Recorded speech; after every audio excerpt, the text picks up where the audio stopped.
hello' guys এই কুৰ্তিটো মোৰ অলৰেডি চিলাই কৰা হৈ গৈছে কাটিং ষ্টিচিং কমপ্লিট হৈ গৈছে কিন্তু মই ভিডিঅ' কৰা নাছিলোঁ চ' মই এইটো সৰুকৈ আকৌ কাটি দেখাইছোঁ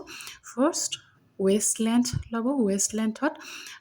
ৱেষ্টৰ চাৰিভাগৰ এভাগ তাৰ হাফ কৰিব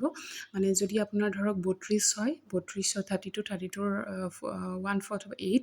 এইটো আকৌ আধা কৰি পেলাই চাৰি পৰা মিডিলত এটা ষ্ট্ৰেইট লাইন মই কৰি লৈছোঁ দেখিছে আপোনালোকে তাৰপিছত সেই চাৰিটোক আকৌ মই দুভাগত ভাগ কৰিছোঁ মানে ধৰক মোৰ 2 হ'ল তো 2টোক মই এটা লাইন ৰাখিলোঁ আকৌ তলৰ পিনে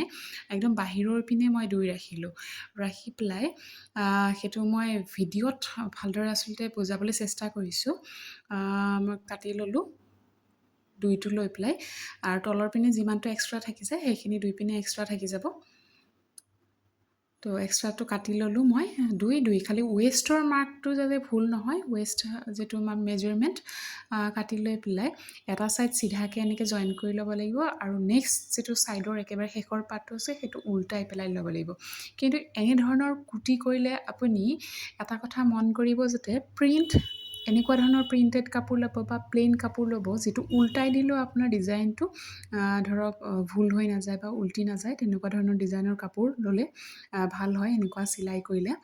তো দেখিলে আপুনি ঘেৰটো